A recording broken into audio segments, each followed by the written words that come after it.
Halo guys, balik lagi nih sama Bang Onok, Slebeu. Kali ini kita akan bahas salah satu negara tetangga kita yaitu Vietnam. Yuk kita bahas, Slebeu. Vietnam, lengkapnya bernama Republik Sosialis Vietnam adalah salah satu negara di Asia Tenggara. Vietnam berbatasan dengan Tiongkok di utara, Laos di barat laut, Kamboja di barat daya, dan dengan Laut Tiongkok Selatan di timur. Di Vietnam ada sekitar 84 juta orang yang tinggal di sana. Luas Vietnam adalah 332.698 km persegi, hampir setara dengan luas negara Jerman. Bagian Vietnam yang berbatasan dengan batas-batas internasionalnya seluas 4.639 km, dan panjang pantainya sekitar 3.444 km. Topografinya terdiri atas bukit-bukit dan pegunungan berhutan lebat, dengan dataran rendah meliputi tidak lebih dari 20%-nya. Pegunungan berkontribusi sebesar 40% dari total luas Vietnam, dengan bukit-bukit kecil berkontribusi sebesar 40% dan hutan tropis 42%. Bagian utara kebanyakan terdiri atas pegunungan dan delta Sungai Merah. Phan Xipang, berlokasi di Provinsi Lao Cai, merupakan gunung tertinggi di Vietnam setinggi 3.143 meter. Selatan dibagi menjadi dataran rendah tepi pantai, puncak Anamite Chain, dengan hutan yang luas. Terdiri dari 5 dataran tinggi tanah basalt yang rata. Pegunungan berkontribusi sebesar 16% bagi tanah olah budidaya dan 22% dari total lahan berhutan Vietnam. Sejarah Vietnam berawal pada 4.000 tahun yang lalu.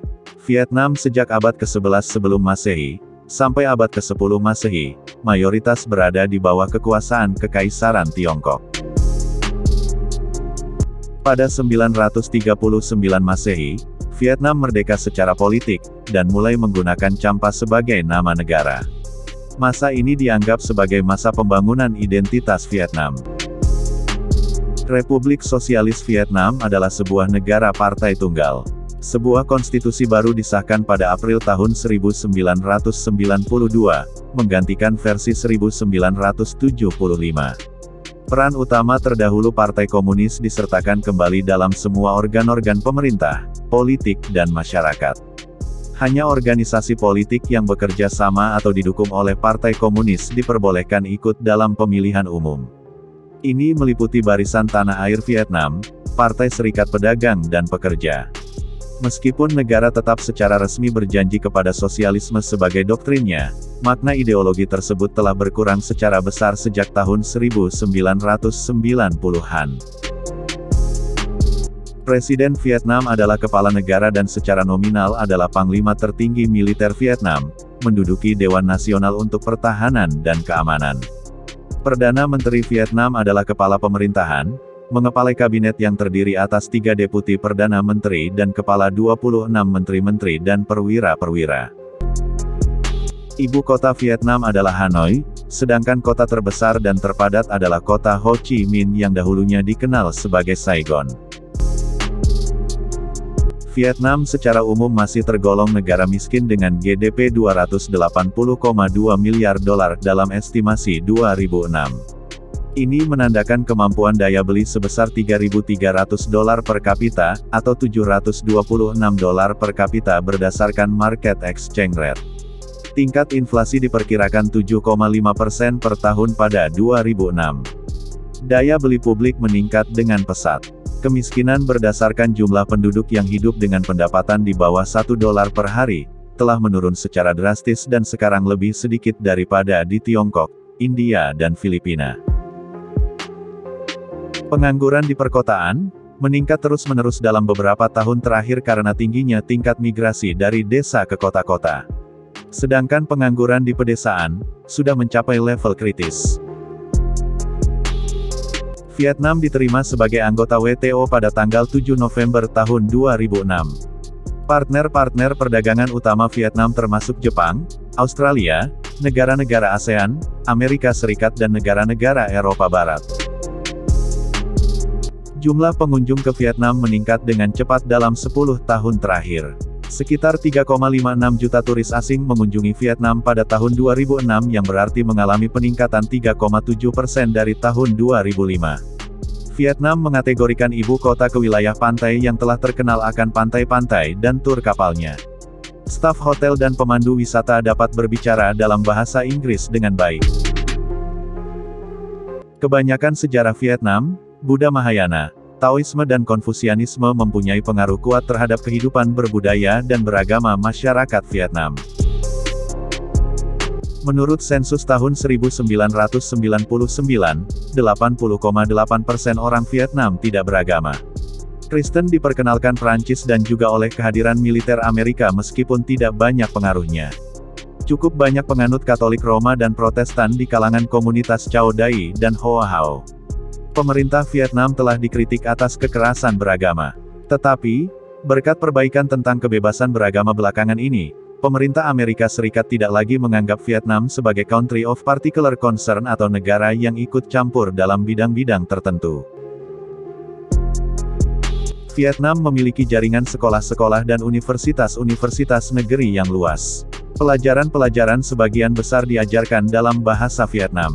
Ada banyak universitas-universitas spesialis yang didirikan untuk mengembangkan tenaga kerja nasional yang luas dan terampil.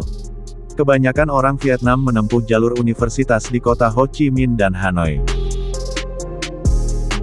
Dominasi China selama lebih dari 1000 tahun, menjadikan budaya Vietnam lebih bernuansa Asia Timur dibandingkan ke Asia Tenggara. Pengaruh China yang sangat kuat dibuktikan dengan agama yang berkembang di Vietnam yakni Konghucu dan Tao. Bahkan, arsitektur Vietnam juga identik dengan China. Banyak gedung hingga rumah warga di Vietnam masih menggunakan gaya China. Terdapat beberapa fakta menarik tentang negara Vietnam nih guys, slebeu. Fakta yang mungkin belum kamu dengar. Berikut fakta-faktanya ya guys ya. Banyak penggunaan nama alias atau gelar karena nama asli pengucapannya sulit. Bukan rahasia lagi kalau nama orang Vietnam agak susah diucapkan terutama oleh lidah orang Eropa, seperti Tuong, Tran, Pham, Duong, dan lain-lain. Bagi para pekerja wisata di Hanoi, hal ini tentu menyulitkan untuk berkenalan dengan turis yang datang di tempat mereka.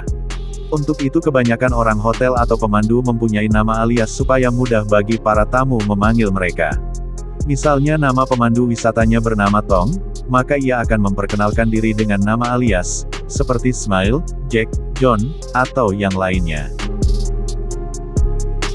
Lalu lintas yang kacau. Saat berjalan kaki di Vietnam, sebaiknya selalu waspada setiap saat, terutama saat hendak berjalan menyeberang jalan. Karena meski kita sudah terbiasa melihat lalu lintas yang kacau di Indonesia, tetapi saat berada di Vietnam kondisi lalu lintasnya 10 kali lebih kacau dari Indonesia. Banyak sepeda motor yang suka menyerobot jalan atau melawan arus, bahkan hingga naik ke trotoar. Jadi saat kita menyeberang jalan sebaiknya selalu waspada dengan melihat kanan kiri. Banyak orang Vietnam tidak memiliki agama. Vietnam adalah negara komunis di mana 90% warganya akan menjawab tak beragama bila ditanya. Tetapi uniknya di hampir semua rumah di Vietnam, mempunyai tempat sembahyang dan banyak kuil Buddha yang tersebar di setiap lokasi dan kota. Nguyen adalah nama yang paling populer di Vietnam. Buat kalian yang suka main game online seperti Mobile Legends, PUBG Mobile, atau game lainnya, pasti pernah melihat atau mendengar nama Nguyen ini. Mungkin kalau Indonesia, nama yang banyak digunakan adalah Budi, Putri, dan masih banyak lagi. Begitu juga dengan Vietnam, nama yang umum disematkan kepada seseorang di negara itu ialah Nguyen. Bahkan nama ini juga banyak digunakan baik dari kalangan pria maupun wanita. Nguyen diambil dari nama sebuah dinasti yang berkuasa di wilayah Vietnam pada tahun 1802. Makanan ekstrim. Buat kamu yang menggemari makanan ekstrim sepertinya kamu wajib mencoba makanan khas Vietnam yang satu ini. Namanya adalah Tiet Chan. Sepintas makanan ini seperti semur biasa yang dilengkapi dengan kuah berwarna merah. Namun tahukah kamu guys, kuah tersebut merupakan darah binatang segar. Biasanya darah yang digunakan dalam sajian makanan ini berasal dari hewan babi, atau bebek. Salah satu negara paling bahagia di dunia. Sebuah lembaga survei yang menganalisa tingkat kebahagiaan bernama Happy Planet Index melaporkan bahwa Vietnam merupakan negara dengan tingkat kebahagiaan kelima di dunia. Sekaligus menempatkan negara ini sebagai negara terbahagia kedua di Asia Pasifik pada tahun 2016. Nah, sekedar info nih guys buat kamu yang akan berkunjung ke Vietnam, sebaiknya jangan lakukan beberapa hal berikut, karena hal-hal ini sangat dilarang di Vietnam. Hal-hal tersebut antara lain: narkoba. Vietnam memiliki masalah heroin yang cukup pelik, jadi pemerintah telah memperketat hukuman untuk pelanggaran narkoba selama beberapa tahun terakhir. Siapapun yang tertangkap atas penyalahgunaan obat terlarang, harus bersiap untuk menghadapi hukuman. Prostitusi. Vietnam dikenal sebagai negara yang terbuka soal prostitusi. Meski begitu, prostitusi di sana masih ilegal, dan polisi juga sering melakukan penggerebekan. Jika ada turis terjerat dengan kegiatan prostitusi di negara itu, jangan mengharapkan keringanan hukuman dengan pembelaan ketidaktahuan, karena tetap saja tak mengubah hukumannya. Jangan memotret aksi demonstrasi. Pihak berwenang tidak memiliki toleransi untuk apapun yang bahkan berbau aksi anti pemerintah. Demonstrasi tanpa izin adalah sasaran empuk untuk dihukum. Ketika turis mendengar atau melihat demonstrasi, sebaiknya segera menjauh. Satu hal yang penting adalah, jangan memotret apapun yang terjadi. Vietnam memang telah membuka diri untuk perdagangan dan pariwisata, tetapi masih tidak ingin ada hubungannya dengan gagasan orang asing tentang kebebasan. Mengupload hal politik di sosmed. Membagikan sejumlah kritik atau kebijakan pemerintah di media sosial sering dilakukan orang-orang di seluruh dunia. Namun, melakukan hal itu termasuk tindakan ilegal secara hukum di Vietnam. Pihak berwajib memang cenderung fokus pada orang lokal daripada orang asing. Namun saat kamu berkunjung ke Vietnam, sangat lebih baik untuk menghindari hal itu. Berjudi. Hayo ngaku, siapa yang masih suka main di link gacor Slebeu? Tobat oi, Slebeu. Berjudi di kasino sudah menjadi suatu yang legal di negara ini, tapi bertaruh uang untuk hal lain di Vietnam adalah tindakan ilegal. Permainan poker di asrama mungkin tidak akan dihentikan oleh petugas semacam Satpol PP di sana. Namun, waspadalah terhadap siapa yang ada di sekitar Anda. Terlalu dekat dengan perbatasan. Vietnam sensitif tentang perbatasannya. Setiap orang asing yang berkeliaran di daerah pedesaan dekat Kamboja, Laos atau China, mungkin akan ditahan dan diinterogasi. Semua itu dilakukan sebagai salah satu cara untuk mencegah penyelundupan narkoba, yang memang ditanggapi dengan sangat serius. Berjualan tanpa izin. Ada jutaan toko kecil di Vietnam yang menjual banyak barang-barang. Namun, ingatlah bahwa memulai bisnis di sana tak mudah, karena harus izin lebih dulu. Birokrasi sangat kental di Vietnam. Jadi, hampir semuanya butuh izin, termasuk untuk memulai usaha. Nah, jadi segitu aja ya guys ya untuk pembahasan kali ini. Semoga bisa menambah wawasan dan pengetahuan kalian semua yang nonton. Jangan lupa tekan tombol like ya guys ya, biar Bang Onok makin semangat untuk buat video. Oke Bang Onok pamit undur diri, terima kasih dan Slebeu.